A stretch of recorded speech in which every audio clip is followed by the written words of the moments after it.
Hello and welcome, everybody. Welcome to the No Name Music Cast. My name's Tim, and this is Joy. And here at the very top of the show, we have a very special guest who's just joining us just at the beginning of the show. Now, this is somebody I met over the lockdown period. I don't believe I've ever actually met this person in real life, but I consider this person to be a friend now. And the connection is that the person, Wispy, who we're about to talk to, had a huge involvement in the Darkness, I Believe in a Thing Called Love video. Now, as regular listeners will know, a few episodes ago, we did a whole thing about the Permission to Land box set and reissue, and we went through all the tracks one by one, and then we discussed the videos and all that kind of stuff. And it came out that Wispy had this involvement with the video. So, Wispy, tell us about your involvement with the I Believe in a Thing Called Love video. Hi, Tim. Hi, Joy. It's a thrill to be joining you on your podcast. So, my huge involvement in the video for that, I got to work on quite a few sort of music videos around that time. My job is normally sort of packaging up things when they come into the company to get all the effects done to them and then to send them back out again all finished with the sound on and everything and the little copyright sign at the end to go off to MTV and be shown around the world. On the I Believe in a Thing Called Love video, which ironically this is the second version of the video. The original video, I think, just had them running around in some back streets in London trying not to get arrested or something. But once again, did have Justin Hawkins naked. But this second one with all the monsters and things in space and all that expensive stuff, once the record label realised they had some money to spend on it all, lots of my friends were doing all the effects work, and it's a fairly cheesy looking video, but there's still wires to paint out and things like that going on. But I loved the song and was really keen to be able to do something on it. And then, one afternoon I got a 1 hour session with me booked on it. I thought, yes, brilliant. I finally get to get my hands on it. What am I doing? At the very start of the video, the opening shot with the spaceship coming towards camera and flying past, kind of Star Wars style, I put the sound on there of the spaceship going and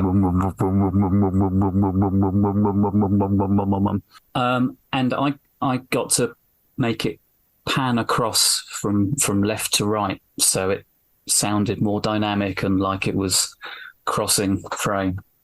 And then I got to do it at the end as well when it flew away. So it's going.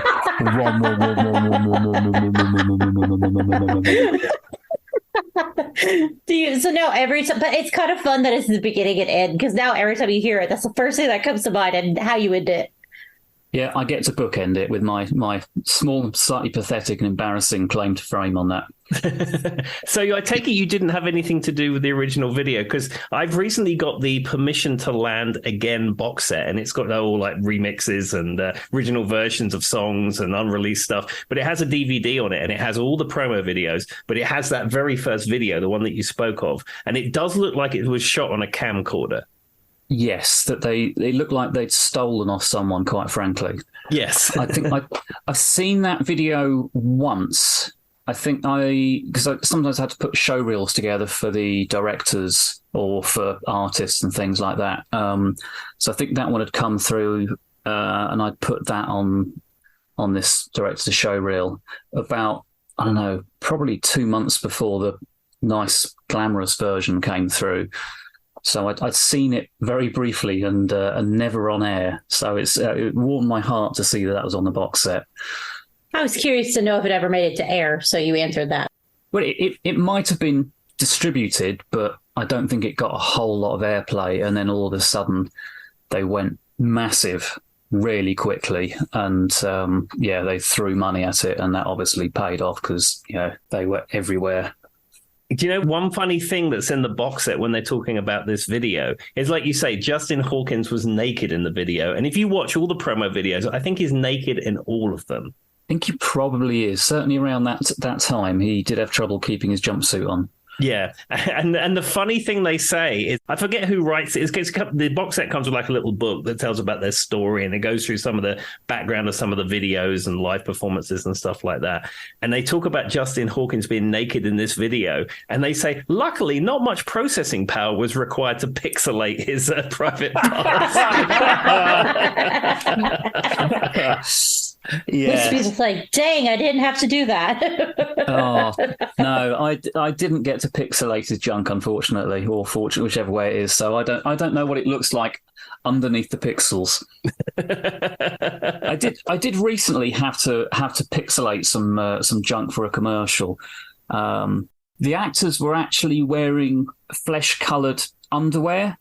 They do that a lot in movies, yeah. Yeah, but I had the slightly bizarre job of having to pixelate it for comedic purposes, but then I still had to paint out the underwear where you've got the lines of the straps and things like that, and then make it look more realistic and like they're not. So I was having to paint things in that weren't there to then pixelate over the top.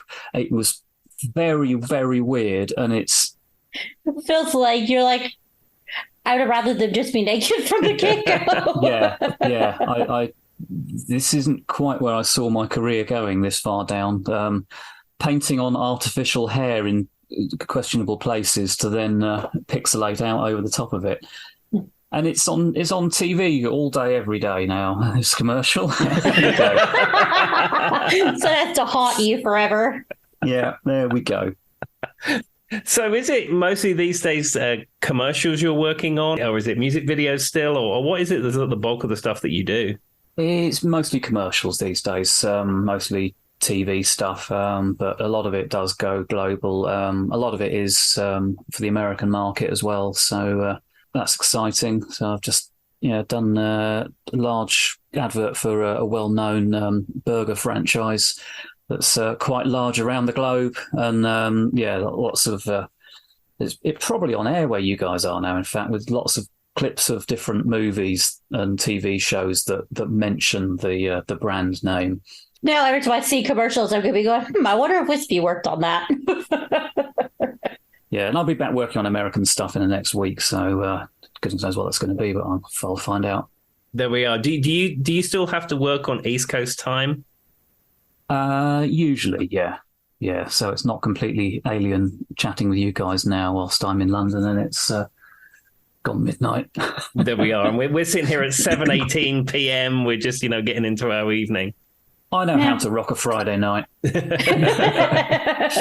Now, whilst you're here, obviously you worked on that video. Are there any other notable music videos that you've worked on too? There probably are a few. Did Electric Six, did they big out in the States at all? I mean, I'm very familiar with Electric Six. You would be. Tim has talked about them, but if it wasn't for Tim, I would not know. If I'm being transparent, yeah. I'm not sure if they broke America, but they had quite a well-known, slightly notorious song over here called Gay Bar. And I got to work on the video for that one. That is a song I have heard outside of Tim, though. That song was mildly popular, but just like as a band as a whole, they're probably viewed as one-hit wonders. Yeah. It was around the same time as I Believe in a Thing Called Love, I think. And the video for that was questionable as well. Whilst I don't think there was any actual nudity in it, I brought the footage in and sent it to more talented artists than me to do the actual work on, mainly because it was happening overnight and I had stuff to do during the day. But then I had to sort of piece the last few bits together and put the sound on and then send it straight out to MTV to go on air that afternoon. And so I was packaging it up at sort of 8 o'clock in the morning before the caffeine had kicked in. I'd received a sort of a garbled instruction of what to do to piece it together. And unfortunately, that got slightly misinterpreted. And there's a bit in the middle of it where the music stops. And in the video, a hamster crawls across in this little tunnel and the music starts up again and then it all fires back up. Everything from that point onwards in the video is slightly out of sync. Now you can never watch it again because all you can think about is dang it. And I take it your client signed it off. The client wasn't in the room to sign it off. It was just send it to MTV. That is going on air around Europe at 3:00 this afternoon. Oh, and we put it on a little videotape, and off it went. and that is the video that's persisted ever since. That's it. That is the video. That is what's on air, what's on YouTube, and I cocked that up. And now you're like, I could never watch it again. That's it. Just don't tell anyone. None of our listeners will ever tell anyone. No one will ever know. None of your listeners will ever employ me. Yeah. Wispy will get a call a week from now. So I was listening to random indie podcasts on the internet, and this seems suspicious. Yeah. Still friends with the producer on that one. Does that happen a lot, though? Do they just I imagine, I mean, we've all worked in the real world, but do they just throw like a random thing on your desk and fix this by? I'll get booked out for a half hour to, just put the countdown clock and the sound on this and then spit it out to be broadcast. And it's like, hang on. We haven't got any titles on this. There's the effect shots are still missing and things. I mean, I once had an hour to put a commercial together, and this is the worst commercial I ever worked on, where, how can I put this? They hadn't shot it yet. They hadn't shot the commercial yet. They were somewhere off in Italy, in the hills and beautiful area and things, all ready to shoot it. But the client hadn't signed off the budget for the shoot yet. And to get the money to actually shoot and make the commercial, they had to put something on air by a certain date. And so I had, basically, they'd got to the site where they were going to film it. And it was for a brand of laundry product. So things smell nice, I guess. They had one shot that they'd shot. They had literally shot it on Video 8 on this little camcorder of some dirt track somewhere in the Italian hillside, and there's a little scooter with a boy riding it and some girl holding on around the back and going, he smells nice. I wonder what he washes his clothes with, that sort of thing. But it's in the distance. You can't really see them very clearly. You can't hear them. There's just a tiny sort of of the engine of this crappy little bike. And so I had a 5-second shot of them doing that with rubbish, really quiet sound. And then I had the end title to go on there, which is normally a nice, sensible piece of computer-generated artwork or something. No, this was someone had got a sheet of paper and they had scribbled the brand name on there, and a rough approximation of what the logo looked like, and taken a photograph of it and sent us that. And I had to turn those two things into a broadcastable 10-second commercial. And it is by far the worst thing I've ever had to put on air. And every time I sort of laid it down to the master tape and said, right, okay, that's all ready to go off to the TV station. Are you sure about that? Because it looks like crap. And so, well, yes, that's because it is crap. But honestly, genuinely, that is going on air tonight. As long as it went on air once, then they'd tick the box and they'd get the money to actually film the proper commercial and do that. So it went out once at about 2:00 in the morning on Bravo, when everyone that would be watching would be too drunk to actually figure out if that really happened. It's like, what? Who's watching Bravo at 2 in the morning? Nobody that's sober. That's that true. Is for absolutely sure. Yes. I mean, there was a questionable channel at best of times. So. Yeah. I just think of Andy Cohen or something like that. Bravo, Desperate Housewives. That's all that comes to mind. It was nothing classy. They had shows like Topless Dance in Space and things like that, I believe. I think that was that channel. I can't remember. The early days of digital TV were a different time. Yes, they were. But yeah, so there we go. That's all ends of the spectrum covered, I think. Well, sounds like you've had an interesting career, and we're glad we were able to find out by me just posting a Facebook grab of the darkness that Wispy had worked, and we were able to have you. It was very fun. It was a pleasure to chat with you guys, and it's been fun. Well, thank you very much, Wispy. I appreciate you coming on our podcast. No problem. Look, you guys take care. Enjoy the rest of the show, and I'm going to go to bed. There we go. No problem. Bye-bye. See you. Bye. Bye. And that was Wispy. So look at that. Insider information about the darkness and Electric Six. And all things, I don't know what I assumed commercial making was like, but he gave me a good interest in that, Tim, that I never had. I'm not sure how I thought, but I find it very funny that he talks about how some of it is like you assume so much work goes into all of these things and then it happens so quickly. Yeah, so, so it gets shot, and then you have a special effects artist working on a thing. You get someone syncing the sound, which is a thing. Someone doing titles, which is a thing, and then you end up with this product, and that's what goes out to TV. Yeah, but for some reason in my mind, I just assumed that for one commercial, there was, I don't know, like, he's talking about some of it just gets thrown on you. You think that there would be some forefront to some of it that isn't. Sure, but I mean, at the end of the day, it's just like a job like you and I have. We have things that come into us at the last minute that have to be done. There's deadlines and things that just come out of thin air that you have to do and drop everything. It's the same in every business, I'm sure. That's literally what I thought. I was like, we're all living the same life. All right. Well, I know I'm just doing a little bit of music news and we're not going to get too far into it, but because Tim has brought this up a few times on the podcast, we're going to talk about Spotify changing how it pays artists. Now, one thing that I thought was super interesting, Tim, and I don't know if you caught it, but there was a piece that it talks about these people who were like background noise, like they do like rain hitting like a house or like just some type of noise. It wasn't really a song. And apparently as long as someone stays listening to something for 30 seconds, they were getting paid for it. Mm-hmm. So these background noise artists were just putting out 30-second little snippets.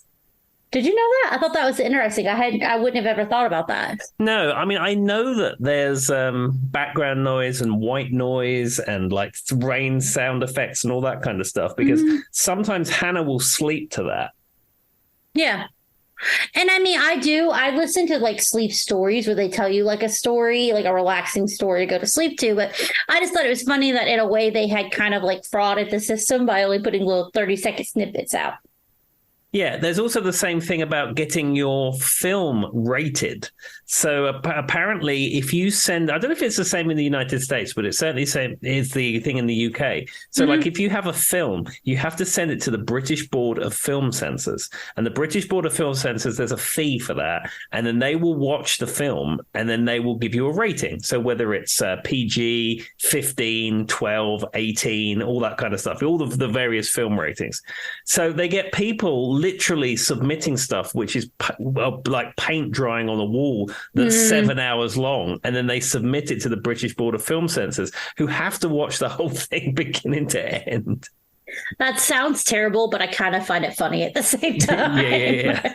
Like, I don't know that I would do it, but I do find the humor in it in its own little way. It makes me think about, so we're going to not go into too much detail, but when I worked at company that Tim works for now, how me and Tim met, I did a movie night as a way to raise money. That was an epic fail because me and Tim were the only two people who showed up. And then one guy gave us a handful of change he had in his pocket. But anyway, Tim found a movie.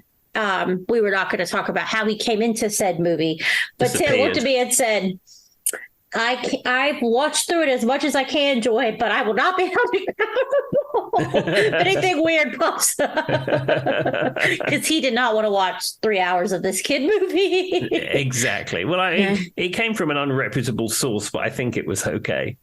Well, I mean, it doesn't matter. Nobody showed up anyway. There we are. It was an epic fail. All right. So going into this, speaking of Spotify and all these things, the other big thing that came out, and we have a friend who runs a podcast that me and Tim both follow on Facebook. I know you probably saw it from Ryan too, that he shared. They're also changing the threshold of the minimum annual streams before a track starts to generate royalties on Spotify. And move expected to demonetize a portion of the tracks that was like 0.5%. So basically, I haven't heard a hard number, but basically, what is it, Tim? Like every artist is only making like a penny already off of Spotify or something stupid. I think it's 0.003 cents per stream, I think. It's either 3 cents or 0.3 of a cent per stream. So now they're saying 0.05. Yeah. They need to generate 16 plays a month or around 200 plays a year for them to start receiving a monetary payout. Yeah, I mean, it's rough. I mean, everything about streaming is terrible unless you're the consumer. If you're the consumer, you have this amazing invention where you can almost have every piece of music ever recorded ever for basically nothing. Yeah, and it's good sound quality. You can make playlists. You can legally share songs with friends. I mean, everything about this is amazing unless you're an artist, and then you're an artist that's trying to make money from music. And it's completely changed the model of music. And I suppose to some degree, we only have ourselves to blame that, concert tickets are so expensive, because like in the early 2000s when Napster came out and people were burning CDs and all that kind of stuff, people were not buying music in music shops anymore. Yeah. And that whole model completely collapsed. So this streaming thing came out the other side. And because no money is being made in streaming, that's why concert tickets are so incredibly expensive, because the balance has changed. Because it used to be, you used to play a gig effectively as a promotional tool to sell your records, because selling your records is where the money was to be made. And now music doesn't sell. I mean, you have people like me who like buying CDs, and then you have people who are into vinyl or people into cassettes and stuff. That is so small. It's so niche. Very niche market, yeah. Yeah, and I mean, the vinyl revolution, all that kind of stuff, and you see all these headlines of how many millions of records are being sold. It's so incredibly niche. Yeah. It's also short-lived. I feel like as quickly as that fell in, it fell right back out, Tim. Like, it was like they were interested for like 5 minutes, and now it's gone. I think the problem with the vinyl revolution is that it's pricing itself out the market. And we've discussed this before. When a new record was $20 or £20, it's a premium product, but you felt like you was getting something. And I was watching Frank Landry's Channel 33 RPM YouTube channel, and he's talking about like a new Judas Priest record was like $50 or $55 brand new. And it's just like, it gets to that point where it's just not feasible anymore. People are just not going to spend that kind of money. Well, and you said it on my 8-track episode. Like, we talked about, physical mediums, right? And you're talking about how streaming is so much more geared to the listener versus the artist. Well, physical mediums like a vinyl or an 8-track or whatever, they can get broken. They could be wonky. You could spend $50 and then you still have to physically move it. And you know what I mean? You have to set your record player to the right little 16th or whatever. And so it's almost like, in some ways, physical media, like especially not CDs so much. I feel like you're right on the money with saying that's probably the best physical medium, Tim. But it's almost an inconvenience sometimes to have to move the needle on my vinyl when I can just hit play on YouTube. That's true. Horrible. I know it's horrible to say, but it's true. Well, one thing that people who really into vinyl will tell you, they like the ritual. They like going through their rack. They like finding a record that they've previously purchased, pulling it out, putting it on there, putting the stylus on, and then reading the liner notes and looking at the big picture. They enjoy the ritual of that. But certainly from a convenience perspective, yes, pulling it up on your streaming service of choice is far more convenient. Now, I feel I'm somewhere in the middle of that with my love of the compact disc medium. Yeah. Because you can stop, you can pause. But you still have a little bit of that ritual where you have to find the disc and you put it in the player and all that kind of stuff. But certainly you don't have to get up halfway through and flip the thing over or anything like that. And if you want to pause it, you can just pause it on the remote control. You don't have to go over and physically lift the stylus off the turntable. And I think you're right. And for me, when I think of like a ritualistic thing when it comes to music and CDs, I always think about, and I think you said that they didn't do this in the UK, which is almost kind of sad to me, is I have a very distinct feeling, sound, touch, everything of opening the CD case where they put that little thing over the top that you had to rip through. Like, because the little plastic on the outside would have almost what looks like a little X in the corners, right, Tim? You had to peel that up. And then there would be like a sticker across the top. But I'm assuming that was to keep people from stealing, like getting in, and you could tell your thing was sealed. But like that distinct memory of peeling that off is very ritualistic and what I remember when I think of a CD. Yeah, it was certainly a US innovation. I'd purchased back in my day, I'd bought CDs and I'd got imports, and they would have that sticker, as you say, across the very top of the jewel case. The UK CDs didn't have that. I think it was one of two things. I think it was probably for security. Yeah. Though I will tell you, if you take the shrink wrap off and unclip the box from the bottom, it does just come open. Yes. So there's that. And also, when you're browsing in HMV or Tower Records or Virgin Megastore or something, as you flick through the racks, you would be able to see all the titles on the top. Yeah, I feel like that's I feel like you're right. It probably was a marketing thing, but I also always thought it was for security. But I don't know. Regardless, for me as an American who spent her entire time, anytime I would go to the store with my parents, I didn't want like a candy or a toy. I would ask for a CD. Yeah. But that was me as a person. So I feel that. But I just realized, Tim, we have not gotten into your topic. This episode is we've already said a lot. So I feel like we should let Tim tell us what the topic of this episode is. Okay. So as Joy said, it's my turn for the topic. Joy doesn't know what I'm going to pick as ever. Now, as we had Wispy on at the beginning of the show, talking about The Darkness and his involvement with the I Believe in a Thing Called Love video from The Darkness. And we'd done an episode a few episodes ago where we went through the whole of the Permission to Land album by The Darkness. I thought it was time to redress the balance. So I'm going to be doing on this episode an episode entitled The Light. I figured that's where this was going. Which is funny because it's spooky season. So Tim's taking a weird stance on the world right now. Absolutely. So with regards to The Light, I have picked out a bunch of songs from my music library which have light in the title. I thought I hadn't done one of these for a while where the common factor is like a word or a topic or something. So this is The Light. So I've got my list here. So I'm going to open it up with the first one. And this is Belinda Carlisle and Leave a Light On. It's funny you said that because when you were talking about The Light, I think this is the first song that came to mind. Ah.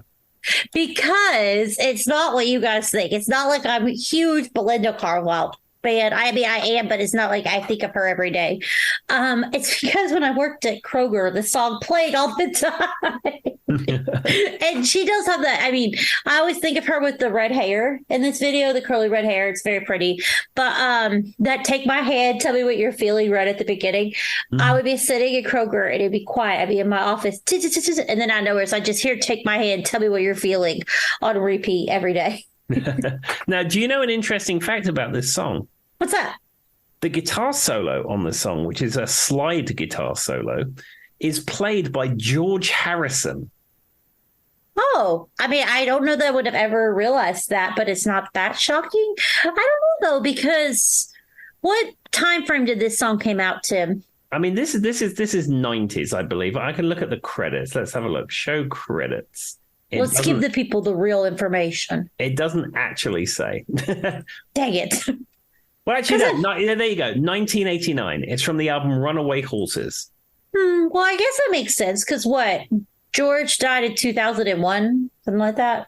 So the early 2000s? It was early 2000s. Now, I think the connection was with the producer who produced this album, knew George Harrison or had worked with George Harrison, and they wanted to have something special for the guitar break in this. And there was a bunch of people they were trying to get. And then I think they somehow got George Harrison to do it. And it's like, that's a Beatle. Of course we're going to have George Harrison. And George Harrison, later on in his career, had a very distinctive style playing slide guitar. And he's playing a slide guitar solo on this particular song. And even years after the fact in interviews, they asked him, what was one of your favorite solos you played on a track? And he would tell you this little drop-in solo was probably one of his favorite guitar pieces he'd ever put on record. Oh, that's kind of fun. I mean, I imagine it was a highlight for Belinda Carlisle, too. Yeah, to have a Beatle on your song. Especially when it was probably just set up with the record company or the producer or somebody without her. You know what I mean? It probably was set up behind the scenes and then she finds out like the day they're recording and just shows up. That's what I feel like probably happened. That's fantastic.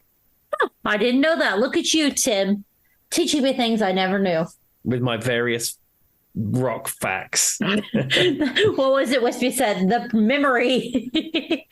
For those who don't know, we were talking just about, Tim was asking Wispy some things right before we recorded, and Wispy made a comment about his memory. And I made a joke. I really don't think it's annoying, but I was talking about how Tim does have the memory. And then I thought it was funny, Wispy goes, and he has the archive to back it up. Yeah, I do pride myself on having mostly a good memory for stuff. Well, back in the lockdown period, Wispy, where he recorded today is like his production studio where he does a lot of his work that he does, and he has equipment behind him, and in that equipment he has an old video recorder.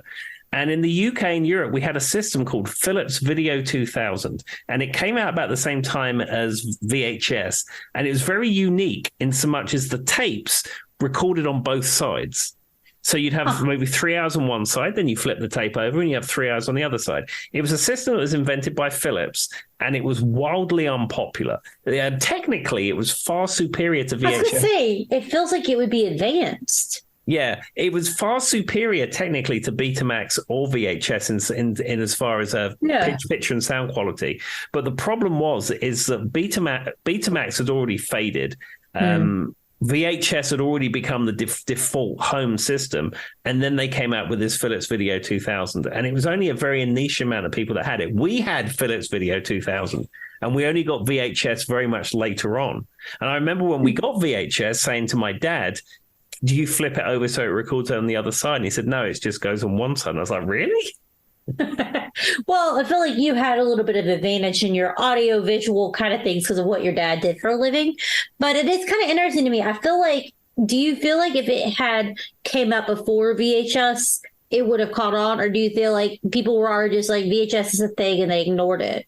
I don't know. I think if it had come to market first, it probably would have got a foothold. But it was only released in the UK and Europe. It never hit the United States. I don't think it hit Africa or Australia or Asia. I think it was just a Europe and UK thing.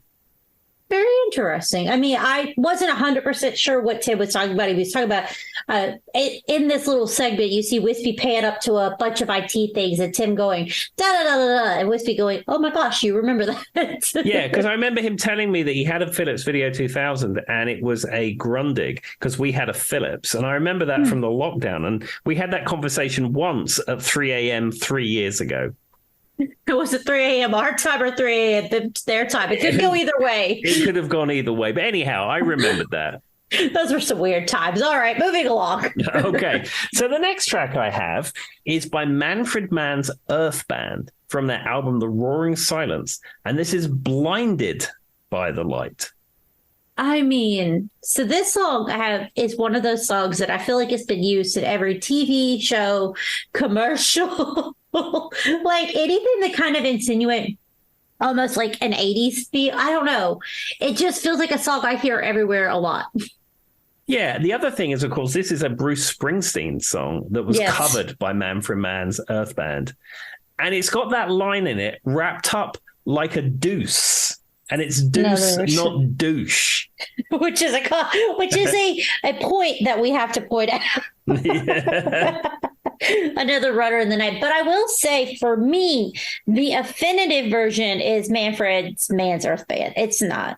That's the version I think of when I think of this song, Tim. Yeah, I think I prefer this to Bruce Springsteen's version. I mean, of course, Bruce Springsteen fans would say, oh, that's sacrilege. But I don't know. I prefer the way that the Manfred Mann version is written and, produced and what have you.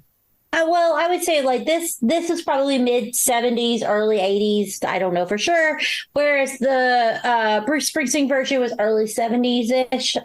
This is just me kind of visualizing it. And for some reason with this song, and while I like Bruce Springsteen, he always kind of gives that kind of husky rock sound to everything he does. I almost enjoy the pop-esque sound to this song. I think it works better. Yeah, actually, this was recorded in 1976. Hey, I was close. I said mid 70s, early 80s. I wasn't too far off. There we are. You was right on the money. I mean, I wasn't bored yet. Give me a break. I'm trying to use this brain. I was 2. Yay! No, Tim, you were 7. We have to keep the lore alive. or 70. Could go either way. He's also 107 at the moment. I mean, I don't know. Revved up like a deuce another night. I can't think of a more iconic line. But I also can't think of a song that literally makes no sense. But like, it doesn't make any sense. No, I've never really studied the lyrics. Maybe I should. Well, there's that part where it's like madman, drummers, bummers, or something like that. Like, what does it even mean, Tim, to be revved up like that? Like, no one knows. I don't know. We need to look into the lyrics and maybe do a whole episode on it at some point. I don't know. Analyze it piece by piece. Call Bruce. Wait, did Bruce Springsteen write this song? I don't know. Yes, he did. He did write this song. Well, Bruce, if you're listening, we'll have you on next week. All right, what's your next song, Tim? Okay, so this one is by the Grateful Dead. And this is a song I've played in a number of bands. And in fact, we play it in Flake Hill right now. And this is Turn On Your Love Light. So I have a theory about the Grateful Dead. I forget about them. I just do as a band. And it makes me feel bad, Tim, because I feel like there is a niche, huge cult following, the people who love the Little Bears and all that stuff of the Grateful Dead. But for some reason, for me as a person, I forget about them. And I don't know why. I think if you're a Deadhead, you love the Dead and you live the Dead. And in fact, I know 3 Deadheads in my life who love the Grateful Dead. There's Alan Feldman, the guy who fixes all my guitars, who lives in Salem, who's probably the best guitar tech as far as, frets and nuts and setup work that I've probably ever come across. Yeah. He was, I think he was a roadie for the Dead, I believe. My friend Kirk Farmer, who I've played music with for many years and I've cut a load of music with. And in fact, I have music with Kirk Farmer up on Spotify if you want to find it. And he is a huge Grateful Dead fan. I think he followed the Dead round when they were touring, when Jerry Garcia was still alive. Yeah. And in fact, he is in a Grateful Dead tribute band.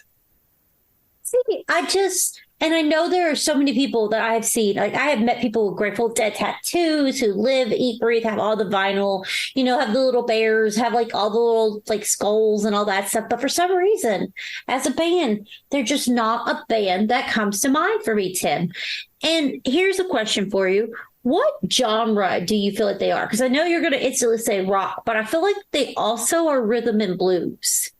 They are at their core a country-infused jam band.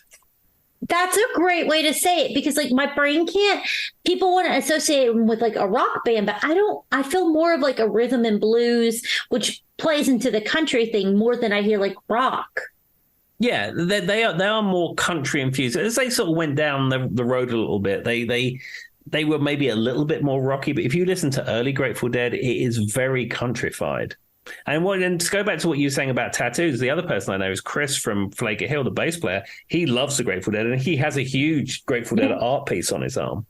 It's somebody that I feel like it's like a cult classic for certain people, but never do I ever. And I'm sorry if you are a huge fan. It's not me insulting them. It's almost me insulting myself because I feel like I just forget about them. But I never put on like music, Tim, and I instantly say, let's listen to the Grateful Dead. That just doesn't happen.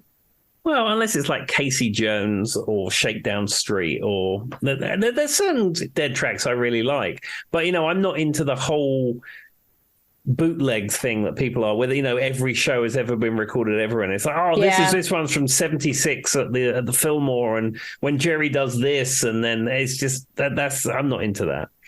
I mean, I feel like it's cool, I enjoy it, but for some reason they just I don't know, Tim. They just don't come to mind that often for me. I'm sorry for all our Grateful Dead.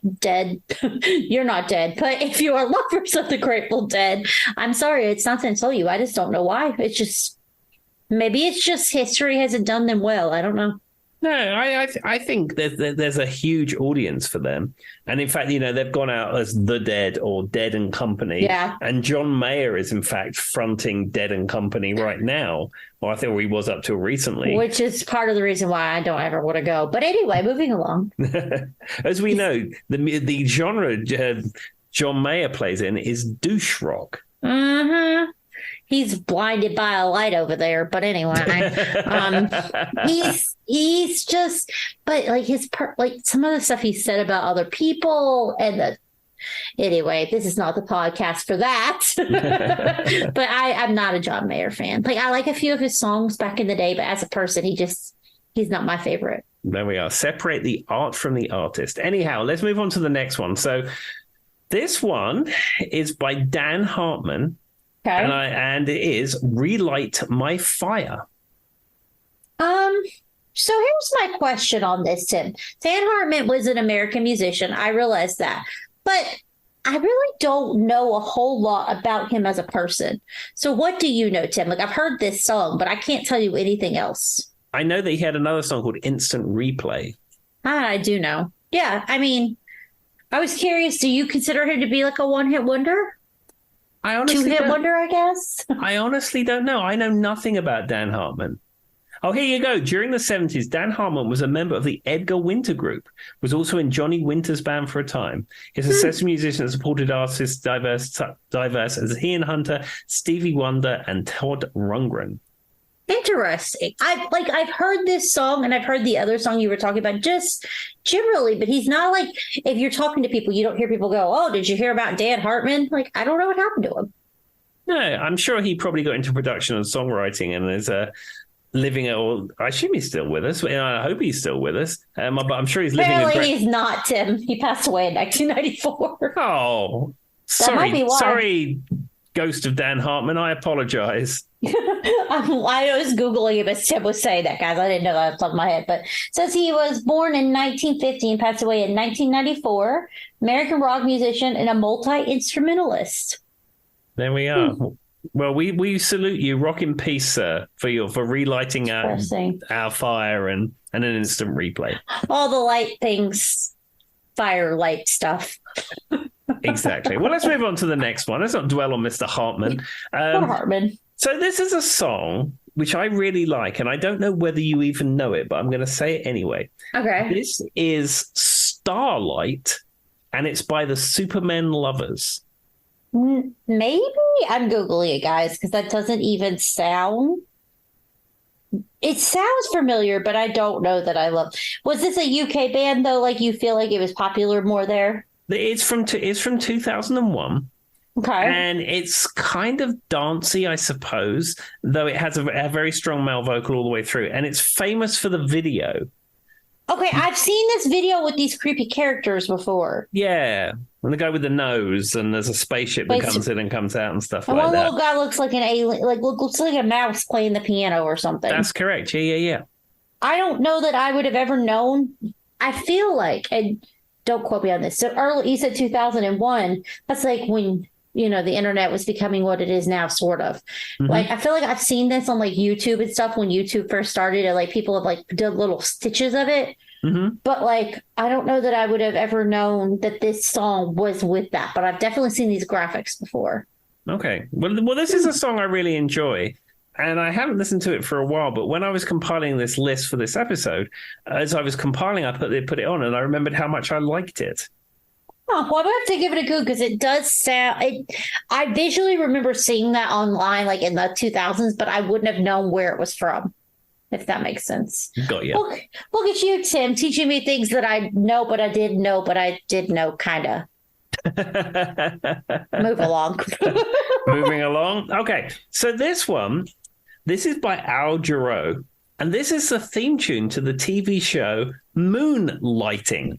I felt like that was coming. This song was was weirdly popular. So I find it really interesting during certain times, especially during the 70s, how like theme songs became like actual like music people were listening to outside of the TV show. Do you know what I'm talking about? Like you had like the Love Boat show, and then there was like Shaft and like different things like that. That's what I associate this with. Yeah, there was a lot of that going on. I like the theme tune to Miami Vice, for example, by Jan Hammer or Jan Hammer, or however you say it. That became a single in the UK, and in fact, I had it on 7-inch single when it came out because I liked it so much, and then it was in the charts. Well, it's funny you say this, and the reason that it makes me think of that is we were listening to something the other day. Charlie had something playing, and he asked me, is that a song that was playing in the background of this video? And I said, that's the theme song to Shaft. And he was like, oh. And I was like, I think that was popular for like 5 minutes. I said, it was weird in the 70s, and maybe even like with some of the music that was coming out of like, like 007 movies and things like that. Maybe that's where it came from. But there was a whole time frame where like actual theme songs were like popular on the charts. Yeah, it was a thing. And also I remember Top, we know we've done an episode about Top of the Pops. And the early theme tune to that was a remake of A Whole Lot of Love, the Led Zeppelin song. But later on into the 80s, it was a song by Paul Hardcastle called The Wizard. And that actually became a single and got released and was in the charts. It was weird. It was like the theme tune of the TV show was in the charts on the TV show, and then they'd play it. I think it even got to number 1, I think. Well, I mean, I've always heard, and maybe this is just from my mother and stuff, because she watched it a lot, but I think even Gilligan's Island, like, I mean, we know like the Monkees, because they weren't really a band, they were a musician, but like Mom even said that at one point Gilligan's Island, like you could hear Gilligan's Island playing on the theme song playing on the radio. I could believe that. And actually, you was talking about the Love Boat. Yeah. So the theme tune to the Love Boat was written by Paul Williams. Yeah. And have you ever seen the film Smokey and the Bandit? Many, many, many times. Okay. You know Big and Little Enos Burdett, who are the ones who bet with the Bandit to pick up the Coors beer in Texarkana? Yes. Because, they're rich business people and they just like doing stupid bets because that's what they do. But that is kind of a weird piece of the movie. But yes, I know what you're talking about. Little Enos Burdett is Paul Williams, and he's the guy who wrote the theme tune to The Love Boat. That is really random, Tim, that you have that exact connection. Like, in what world were you watching? Like when did you find out this information? I've spent a lot of time on Wikipedia about things I like. Now, as you've said many times before, the things that I really, really like are quite narrow, but the things that I really like, I'm very invested in. But you also just brought up a really funny part about, so Smokey and the Bandit. For those who don't know, they make a bet about him running this beer it was like a truck show, right? And they didn't have a license to have the alcohol or something. No, what happened is Big and Little Enos Burdett were like rich. I don't know if they're oil tycoons, but it's something like that. And they went to this truck racing show. That's what I was thinking. And Burt Reynolds, the Bandit. You don't ever see him driving a truck, but he was a famous truck driver, truck racer, and they bet him whether he could get from Atlanta to Texarkana, Texas, and back in a certain amount of hours. 28 hours. Yeah, because they wanted to pick up Coors beer from Texarkana. Now, apparently, you couldn't get Coors beer in Georgia at the time. So they wanted to pick it up from Texas and bring it back. And they had to do it in a certain amount of time. So his friend, the Snowman, was driving the truck, which had the beer in it. So they go to Texarkana and get the beer, and then they come back. Yeah. Burt Reynolds' character, the Bandit, he's driving what they call blocker. So whenever the Smokies, the police, are hassling the truck because he's going through red lights and he's going too fast, the idea is that the Trans Am comes out and then he causes a big diversion. So it's basically a cowboy. Yeah, so they chase after him. And then, of course, you get Buford T. Justice, who's got a bee in his bonnet about catching the Bandit, and he's crossed completely out of his jurisdiction. Which was played by Jackie Gleason. That's correct. And then the whole thing is like the chase between the Jackie Gleason, the Bandit, and the truck, and it's a whole thing. And at the very end of the film, you think that's the end of it, and then Big and Little Enos Bernadette said, "Will you go and get me some clam chowder from Maine or something?" And it's double or nothing, and then off they go. And there's one part where Carrie Fields is a hitchhiker, right? Like, doesn't he pick her up on the side of the road? Yeah, Sally Fields. So Sally Fields that's her was name, supposed to be getting married to Buford T. Justice's son for some reason. But she decided that she didn't want to do that. So she doesn't go to the wedding. And then, of course, the bandit sees a pretty lady at the side of the road and thinks, obviously, I better pick her up. So he picks her up. And then, of course, that's why Buford T. Justice is invested in the bandit, because he's chasing after someone who's stolen his potential sister, his daughter-in-law. And what's so funny you say this is I feel like Smokey and the Bandit and Convoy are two movies I have seen way more than any human ever should, but it's always like it's so I grew up in a house. My dad, first of all, trained truck drivers for a living, so maybe that's part of it. But like I feel like it was always playing in like TNT in the background. It's also I don't know if you've ever seen, there was this one movie that was called it was Blackfish. It had the guy from Frasier, and they were in like oh my gosh, why can't I think of it, Tim? You would know it. I promise you it's iconic. But these movies were always playing in the background of my house as a kid, along with like every military show you've ever met in Star Trek. Yeah. Well, do you know what's funny for Smokey and the Bandit? Going back to what we were talking about with Wispy and the Philips Video 2000, we had Smokey and the Bandit on a videotape. And that was on a Philips Video 2000 cassette. And we didn't have many films growing up. So in school holidays, often I would just watch these over and over and over and over again. There was like Hooper, there was Cannonball Run, there was Star Wars, there was Smokey and the Bandit. There was a number of those kind of films. I never thought as a little kid watching Smokey and the Bandit, I was destined one day to live in the set. Oh, okay. I see what you're saying, because you're in America now. Yeah, and it's not so much I'm in America, but that was all shot in Georgia. They didn't actually go to Texas. It was all shot in and around Georgia. And, there's various maps online that will tell you where all the filming locations are. That Tim's looked at many times. Georgia doesn't look a lot different from Southwest Virginia, really. It's only 6 hours from here. Yeah, it's not like you're in Utah or Nevada or California or anything. It looks like round here. And I've seen it many times since, and it does. It looks like you're driving on 81 or something. The movie I was trying to think of was Down Periscope. Have you ever seen that movie, Tim? No, I've never seen that one. Never mind. It doesn't matter. But that was the other one that played in the background a lot when I was a kid. It doesn't matter. It's a military Navy movie with the guy from Frasier. But I always think of that, Smokey the Bandit, and Convoy in the same breath. There we are. I will say the Smokey and the Bandit 2 is terrible. I never even watched it. It's the one with the elephant in it. Oh, I'll be good without it. Yeah, I would say your definitive article in the world of Smokey and the Bandit is Smokey and the Bandit 1. Smokey and the Bandit 2 is passable to terrible. Smokey and the Bandit 3 is basically unwatchable. And the reason that it's unwatchable, originally it was called Smokey is the Bandit, where Jackie Gleason was playing the dual role of the Bandit and Buford T. Justice. And they tested it in theaters with test audiences, and they said it was so incredibly confusing, no one could work out what was going on. So they recut the film, and Burt Reynolds didn't want to do it, apart from he makes one cameo appearance halfway through in a dream sequence.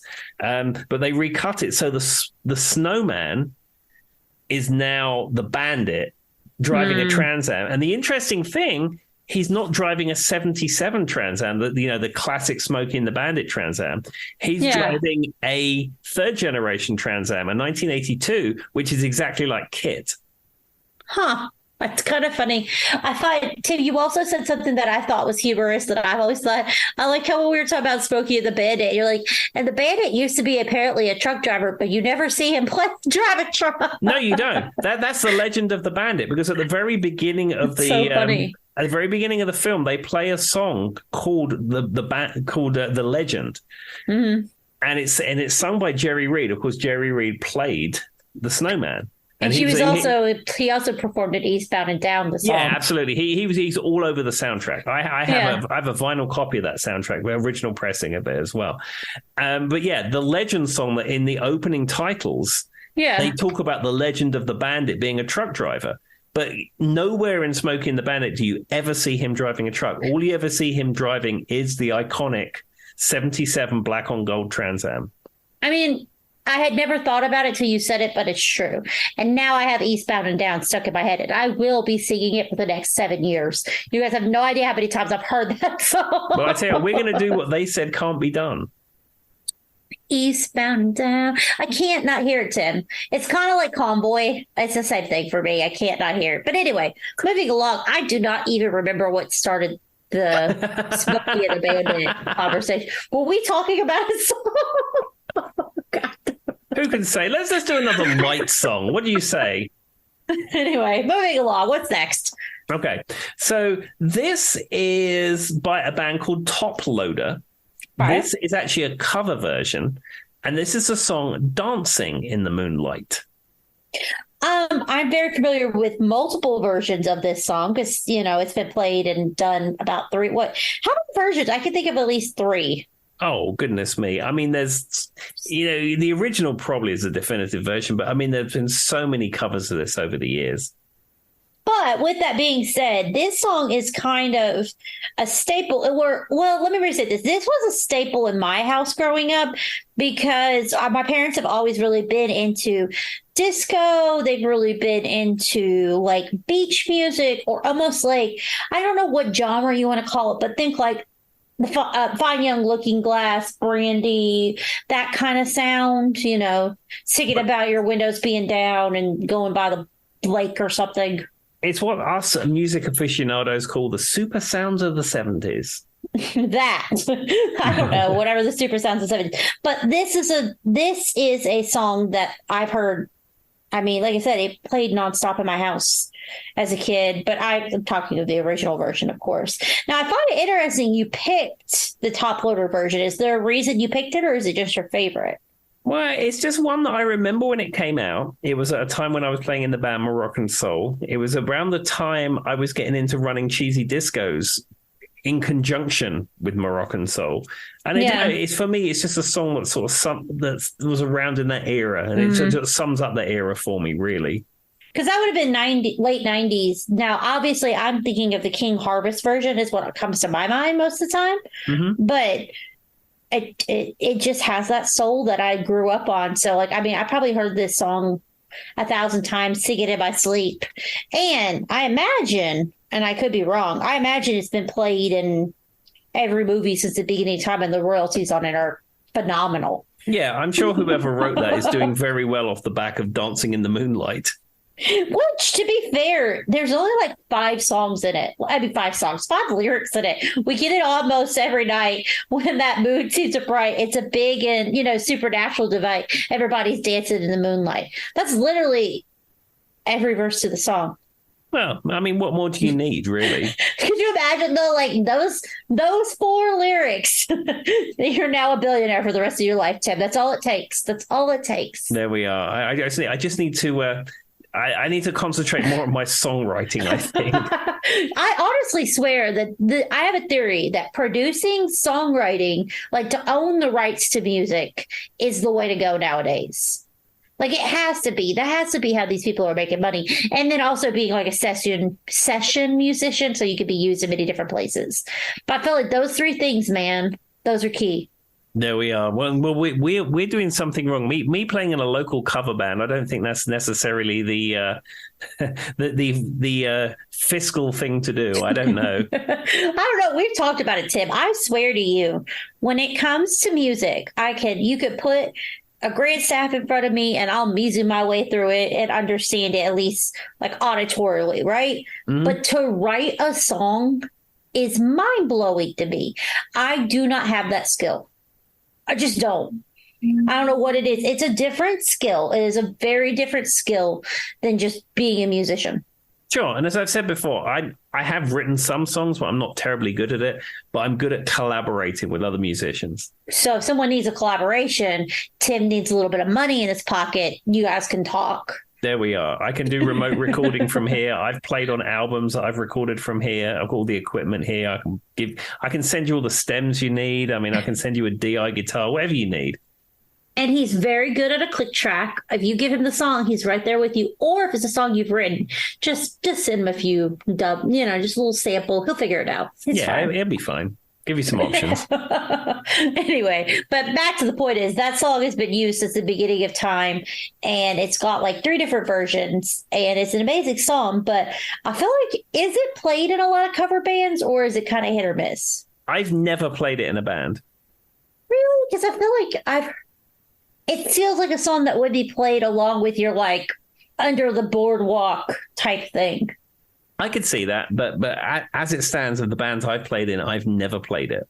Well, if you're in a band now and you need a new song, I think that this is an underrated, not used enough. Right between Brown Eyed Girls and Under the Brown Eyed Girl and Under the Boardwalk, it would fit perfectly. That actually sums up what I was trying to say with my parents, like Brown Eyed Girl, Brandy, Under the Boardwalk, and then this song is kind of like, that's the music that I feel like when I associate my parents, besides Motown. There we are. As I said, the super sounds of the 70s. Okay, we'll go with that. We'll make the album called. All right, what's the next song, Tim? Okay, the next one. This is by the Sugar Hill Gang, and this is Rapper's D-Light. So I am obsessed with this song. I have sang this song. I could literally rap this song off the top of my head. Like, it is a party trick of mine, Tim. I said a hip hop, hippie to the hippie, the hip hopper don't stop. Bang, bang, up jump the boogie because the boogie don't rock. Now, what you see is not a test. I'm rocking to the beat. And me and my friends are going to try and move your feet. Now, I am Wonder Mike, and I like to say hello, etc., etc. To the black, to the white, the red, or the purple. Anyway. Yes. So, anyway, back to part. It's always the part, the bang, bang to the... So, hotel, motel, holiday. Anyway, guys, so we'll move along. But yes, it's one that stands out to me. I actually just like the Sugar Hill Gang a lot. I think they're fun. Mm-hmm. That's really all it is. I find it funny that you took creative liberty and it's a rapper's delay. It's not just light. But to be delighted is like bringing light into someone's life. So I don't feel like it was that far of a jump, Tim. No, absolutely. Now, the interesting thing about this song is that the full-length version is 14 minutes and 36 seconds long. Most of the things that you get on these like compilation albums now is the edit, but the full version is almost 15 minutes long. And a lot of contemporary like rap music, or even rap music that was made after this, it's samples. You know, they're using beats and stuff off of other tracks. This is effectively Chic's Good Times all the way through, but the band is playing the whole thing. They're not just going with a backing track. They're playing the whole thing. And the band that played it, the bass player in particular, he said 14 minutes in of playing that Good Times riff over and over and over again, he said they were in the last minute and he didn't think he could make his fingers move anymore because they were cramping up. Well, I do know that Nile Rodgers, and then whatever the other guy's name, threatened to sue them because they didn't originally give them like credit for the song. And I mean, it literally is good times. Like, there's nothing you can't hear and not hear. And that's fine. I'm okay with them using it because it's a great riff, but you probably should have given credit. But I guess they ended up having to filed something and they threatened to sue them and got songwriting credits on it. But originally the Sugar Hill Gang didn't give them credit. Yeah, because if I look in the credits here, it says written by Bernard Edwards, Gregory Rogers, Nile Rodgers, and it just has them as the songwriters. Edwards was the one I was trying to remember because I've heard him. But yeah, I've heard that they basically took him to court and they didn't. I don't think they had to go through with it. It was the threat was enough to get the songwriting credits they deserved. Yeah. And I will say that I don't always agree with these things when it comes to like people saying this song was stolen, but this was literally that song. Yeah, that is exactly what it is. And I mean, but I will say, if you're going to pick a cool song to kind of sample from, that is a good one. Yeah, it is an absolutely fantastic song. Yeah, there we go. That's my theory. Once again, there's going to be a new bingo card that says Troy and Tim talk about Nile. Well, if you want to go back through the No Name Musicast archives, we did a Nile Rodgers episode. We did. Probably about 2 years ago now at this point. God, who knows? I don't even remember. Was that my episode or your episode? It was yours, right? My episode, yeah. You guys laugh, but it becomes a blur, and Tim knows exactly what I'm talking about. Like sometimes some of the episodes have overlapped, and a lot of times we try to pick things that we've talked about in other episodes, like little breadcrumbs, and bring it back. Sure, absolutely. I mean, at the end of the day, Joy and I did this podcast because we like to just talk about music, and we loosely form it together to make it podcast worthy. There's a lot of Wikipedia about the day before we have to do our episode, but I love it. But no, in all seriousness, though, and the story, I think, of Nile Rodgers is an interesting one, too. So if you've never went down or if you haven't listened to that episode, go back.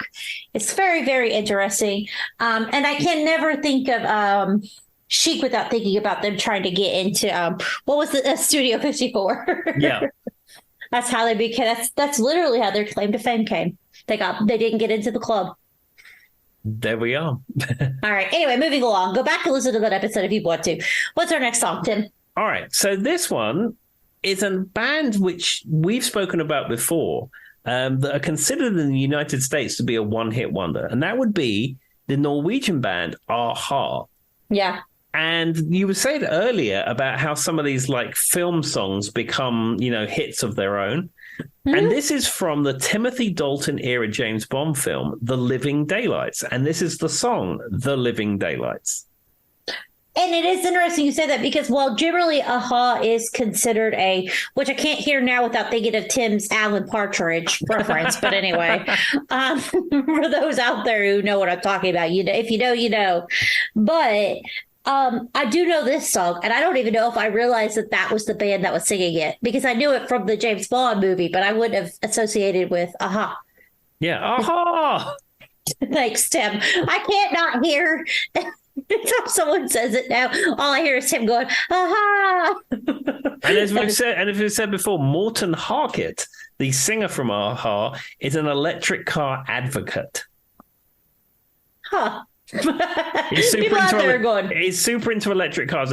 Norway has really embraced electric cars, mostly the Nissan Leaf, apparently, and he's some kind of.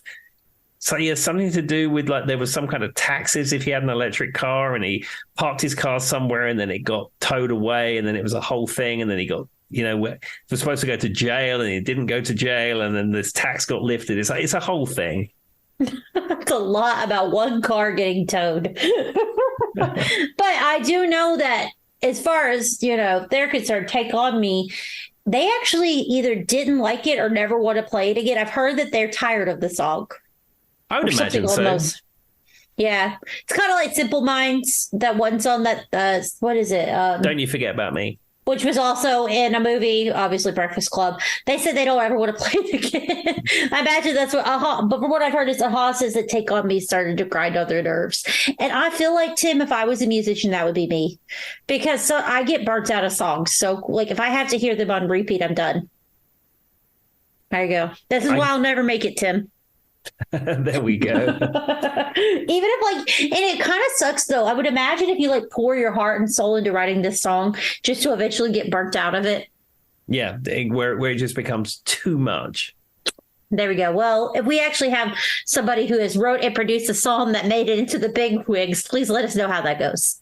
There we are. All right. What's your next song? Okay, so I've probably got 2, maybe 3 more songs that I'm going to do. Now, I couldn't do a light episode without this song and without the song that I'm going to talk about after it. But I was waiting for this one to come. I knew it was coming. This isn't the one you think it's going to be first. Oh, okay. So this is from Jefferson Starship, and it only appears as a 7-inch single, which I have. And it appears on a compilation album called Gold. And this is the song Light the Sky on Fire. Now, if you heard this song normally, it's not White Rabbit or any of those other kind of Jefferson Starship or Jefferson Airplane. It's not a song that you would probably recognize. Yeah. It's nothing that you would recognize unless you was a fan of the Star Wars Holiday Special. And this song features prominently in the Star Wars Holiday Special where they play in like kind of a music video type thing where he's singing into what appears to be like a miniature lightsaber. Now, as I've said many times before, I am a huge fan of the Star Wars Holiday Special. I consider it maybe my second favorite Star Wars property outside of the original film. there's a lot of people who love Star Wars who'll tell you it's terrible. I'm not one of those people. I like it because it's kind of kitschy and weird. And I don't know, I've seen it so many times now. It's like a Christmas tradition that we watch the Star Wars Holiday Special. It's rich nostalgic kind of things for you. Yeah, and I like this song. And whenever I hear it, it just takes me back to watching the Star Wars Holiday Special. And last year, I found a version on YouTube. Now, previously, I had a version which just appeared on my computer out of nowhere, and who knows how it got there. But last year, I found a version on YouTube, and most of the versions you see were a very primitive 70s video recorder, had recorded it off the air, and then it had gone through a few various generations and then dubbed onto a VHS tape, and that's the version you saw, and it was incredibly poor quality. And it would always also have the commercials cut into it because it was taken off the air. This version that was on YouTube, and I capped it off YouTube, so I now have a copy in case it disappeared. It's not perfect, but it's the best quality version I've ever seen. And it wasn't even upscaled. It was just really high quality. And my theory of how that got onto YouTube. So Carrie Fisher, who was in the Star Wars Holiday Special, she was asked by George Lucas a number of years ago whether she would do like a director's commentary for the Blu-ray releases of Star Wars. And she didn't want to do it. She said, no, I don't want to do that. I don't want to relive my past. It's done, whatever. And George Lucas said, come on, it's a big release. I want Carrie, you're the princess. I want you to be involved in this, blah, blah, blah, blah, blah.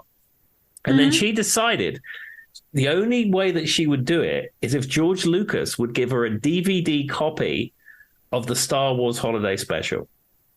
And he relented and gave it to her from the Lucasfilm archives. And so she had a copy, and she said what she used to do, she used to have parties at her house, and when she wanted people to leave, she'd put on the Holiday Special, and she claimed everyone would leave. Now, of course, we lost Carrie Fisher a number of years ago. Incredibly sad that we lost the princess and lost Carrie Fisher. I think what we see on YouTube is a copy of that DVD, or it comes from that DVD. Oh, that's a lot of... Yeah, I see what you're saying now. So, like, either her family or her estate or whatever happened to her effects was sold or distributed or given away or whatever like that.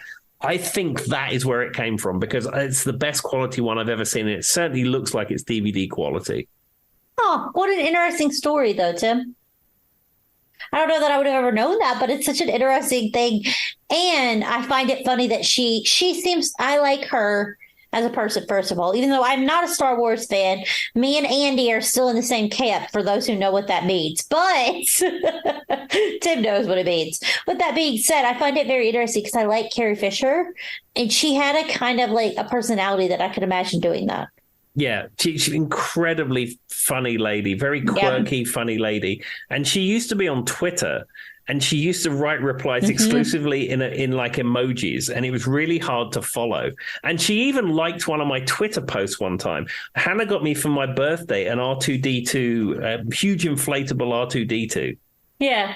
And I put it on Twitter, and I tagged Carrie Fisher, and she liked it. And it's like, Carrie Fisher saw my dining room table. What kind of world are we living in? It's such a weird world, Tim. We were just talking about Nick Carter, like in my post.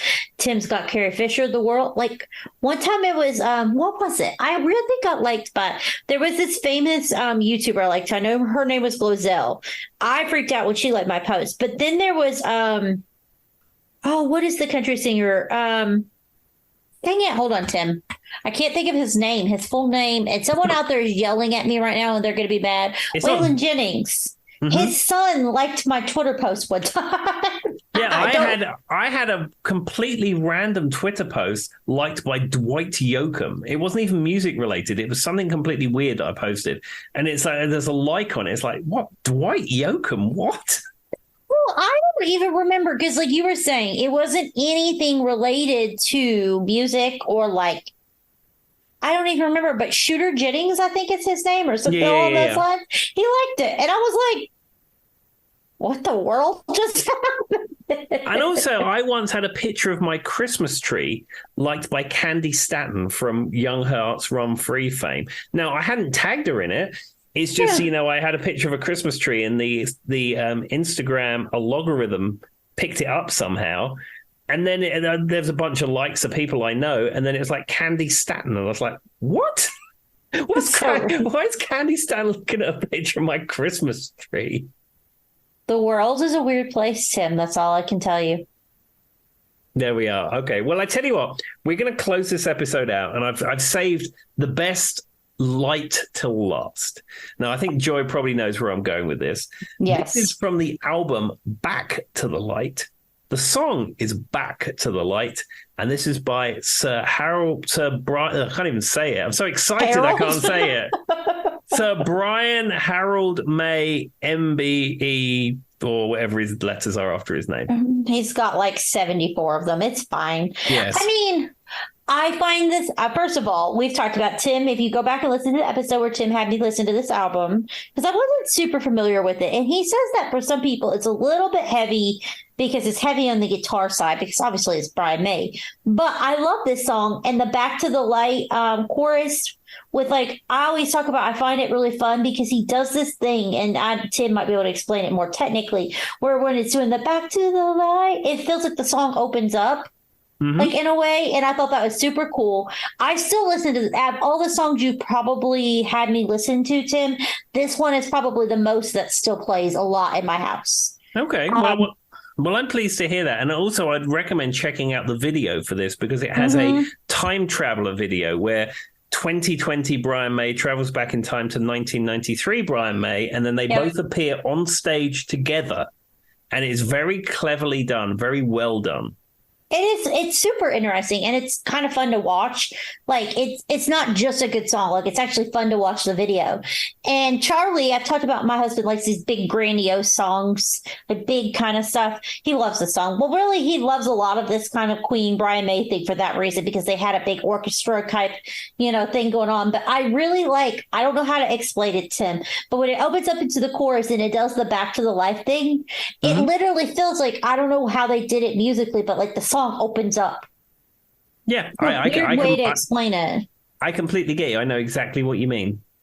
How did he do that? I don't know. He's Brian May. He probably has a magic wand or something. I don't know. He does everything else well. It's a magic wand. He actually is at Hogwarts as we speak. He's a professor there now. He's teaching the